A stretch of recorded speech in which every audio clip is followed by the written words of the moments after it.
It's Divas That Care Radio. Stories, strategies, and ideas to inspire positive change.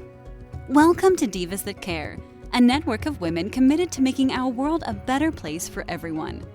This is a global movement for women, by women, engaged in a collaborative effort to create a better world for future generations.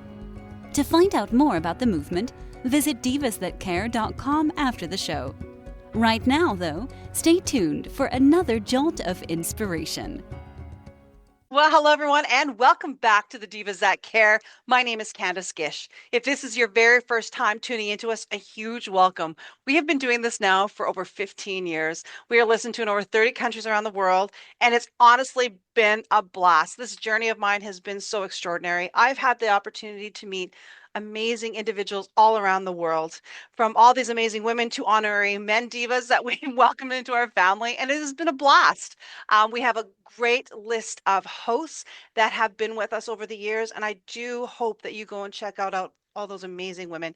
They have extraordinary shows, and it is just so much fun to be able to support and collaborate with all of our guests. So here we go. Today, we're going to be welcoming a brand new diva to our family.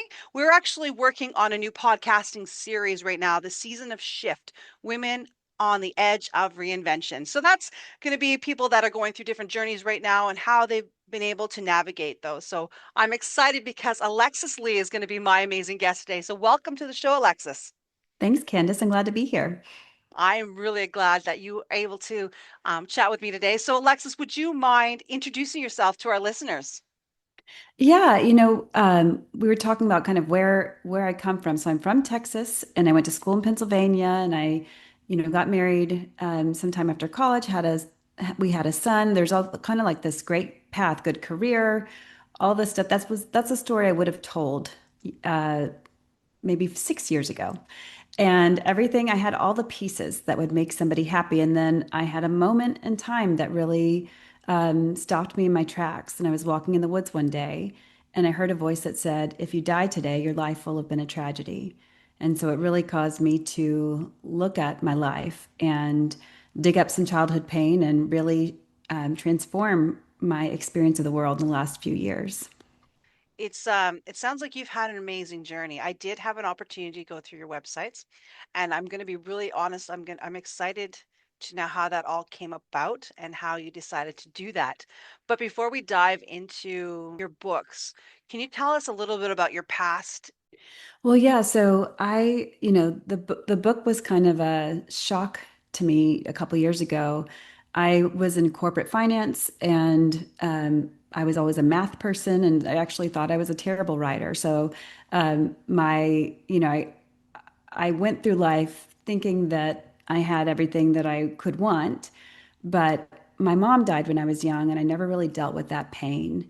And so it just caught up with me. And when I was 38, that's when I kind of was forced to confront how sad I was and how lonely I was.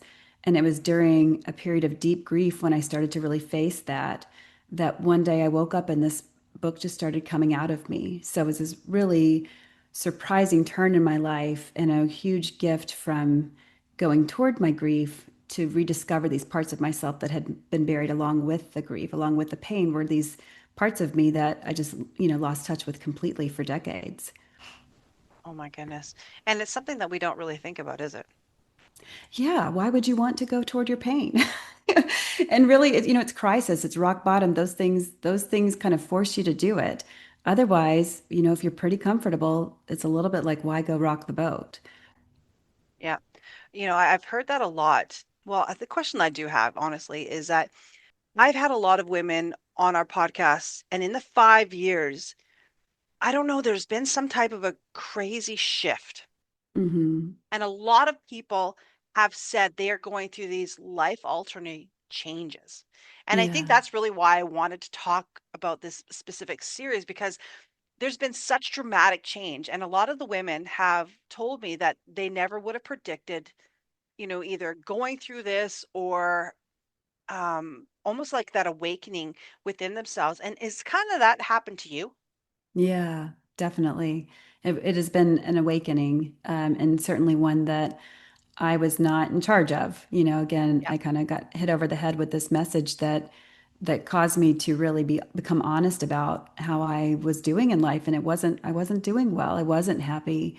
And, you know, the tricky part about that is that if you've built a life around what you think you should be doing, where, the life you think you should have, then it's something to let go of. And I don't think everybody has to go through that. But for me, it was literally letting go of every piece of my life besides my son and letting it be rebuilt for, in a way that was aligned with who I really am underneath all of that. Not the picture perfect, you know, person that I tried to portray, even unconsciously, but actually the person that I am underneath all of it.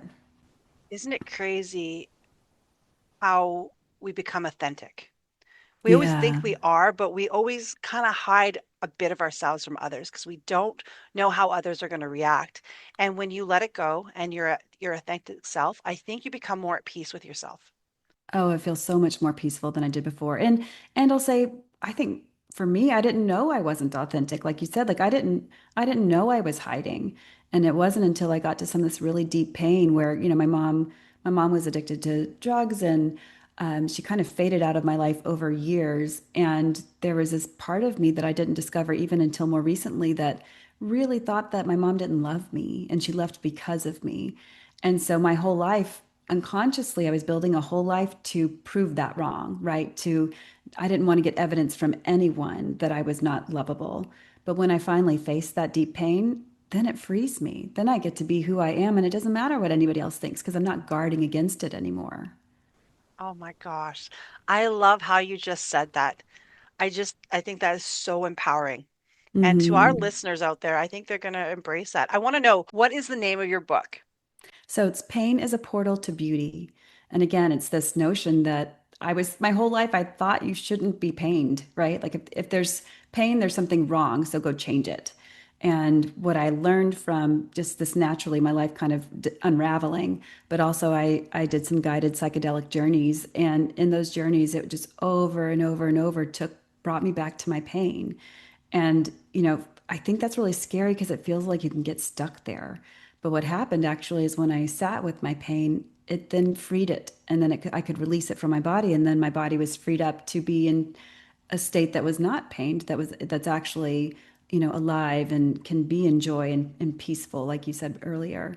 So for me, this journey has been one of accepting pain, honoring it, which really just honors us, right? Like we went through stuff as kids that was hard, and if we don't honor it, those little parts of us are inside there, and they're trying to protect us. They're trying to do all the things that we did as kids to survive, but it's not working anymore. And so we reject these parts of ourselves, and really they just need some love for what they went through.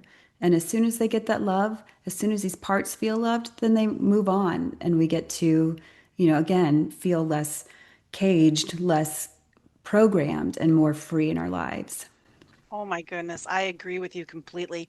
And isn't it funny? We were always told to suck it up or, just move Yeah, on. Everything, everybody goes through things, but we don't really think that we need to do that self-healing. And when you're right. talking about that, and did you have a hard time finding the ways to self-heal? Because there is so many different modalities out there. There's so many different things, and people give you all these different advices.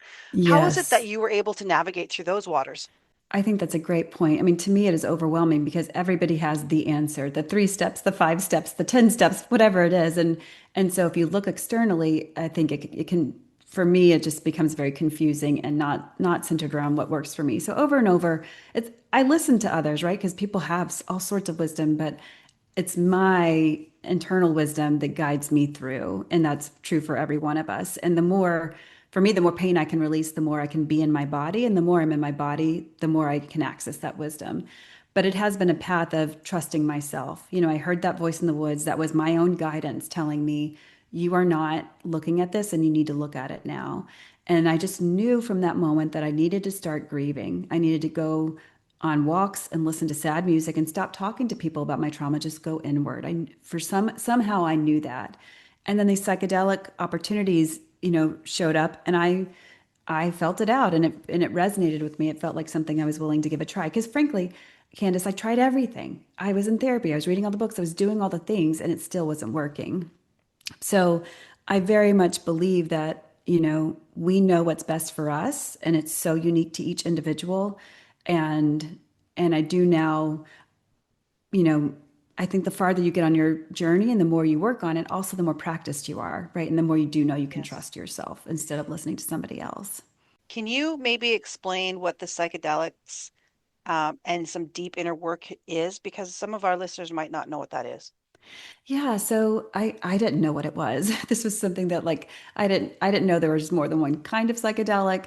I was very uninformed in this way, but ultimately, psychedelics are plant medicines that you take. And again, I did mine with, I certainly wouldn't have felt comfortable doing it without a very capable guide there with me. So I did mine with guides. And, the first one I did was MDMA, which is also ecstasy, also called ecstasy. So it is, what that medicine does is it takes you into your body and it lowers your fear response because if you have these big emotions that you've stored away, they're really scary to go look at them. So this medicine helps lower that fear response so you can go look at these emotions, you can go look at this pain that's buried with less fear.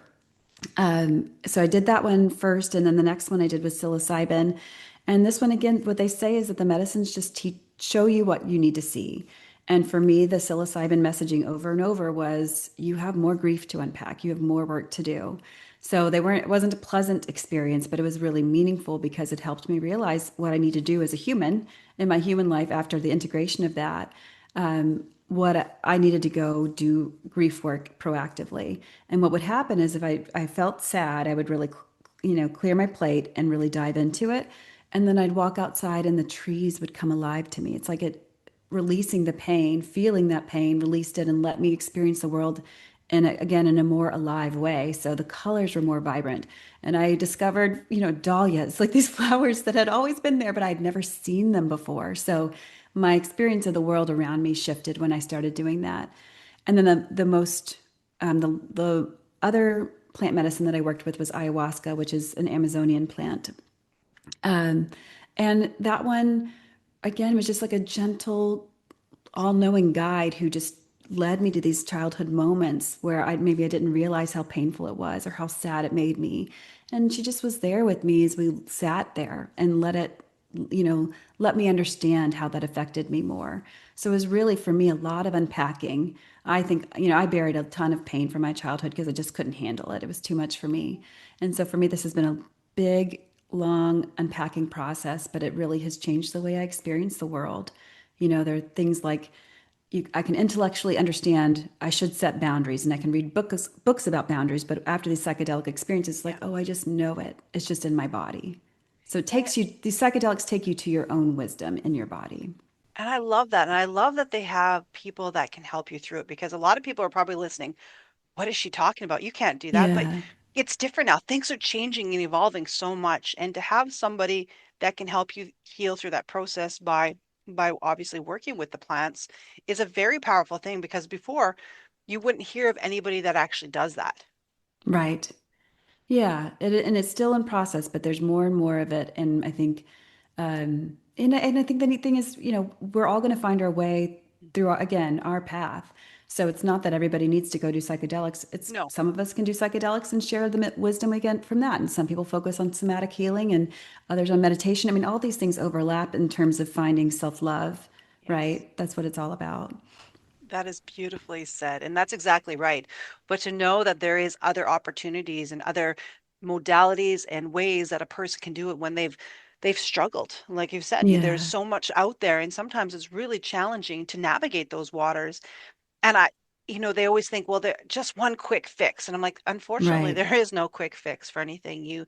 You have to find what works for you. And that's why I'm really excited about this book because it shows your story and every story is powerful and every story has a meaning and every story can help somebody out there. And this has just been wonderful. And I thank you so much for that.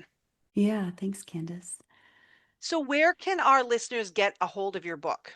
Well, I'm kind of in process about a couple things. Right now, it's everywhere. I'm considering frankly, I've been struggling with all the AI and fake stuff out there. So there's a part of me that just Yes. wants to pull it to my website and just say, I'll ship everyone a book from, I'll print the books and ship them and it's real. So you can at least go to my website, which is alexislee.com. But right now it is available on all the outlets online as well.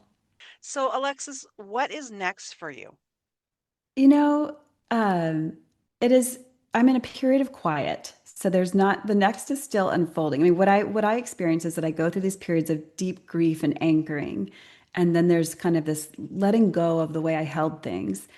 And then you sit there in that spaciousness for a while, and then the next thing starts to blossom. So for me, I'm actually in that place of right now, it is just sharing the book and sharing this loving message and doing podcasts with wonderful people like you. And then ultimately, it will be, it's just, I'm working on trusting that I can take one step at a time and the perfect thing is unfolding instead of having, I've always been you plan ahead and you do all the things. And what I'm learning right now in life is to really let go of that and surrender and watch how life unfolds without my trying to direct it because it's so much bigger and more beautiful than I can imagine. That is wonderfully said. I love that. Oh my gosh. Oh, this has been so much fun, Alexis. One of the things I ask our amazing guests at the end of the podcast, is there any tips, tools, anything else you'd love to share with our listeners to inspire them to maybe nudge them on their extraordinary journeys? Well, for me, I just felt stuck for so long. And I didn't realize how much I was coping and numbing to get through, right? Until I had this kind of big moment in life that shifted things for me. And so I would just offer that if anybody feels stuck and if you want to just try something, just finding quiet in your own life, which can be turning off coping mechanisms. And sometimes we don't even know they're coping mechanisms because they're pretty benign, but having fewer shows or podcasts for a little bit, having a more bland diet, less social interaction. If you're wanting to get unstuck, for me, that's the way I do it, is to quiet. And then these voices that can't get through to us because we're always kind of distracted or numbing, these voices will start to get through, and then you can really start to build a sweet relationship with them. And then things just start to shift. So again, back to your theme of a season of shift. You know what? I've never had anybody say that before, and I really like that. Thank you. Yeah. That was wonderful.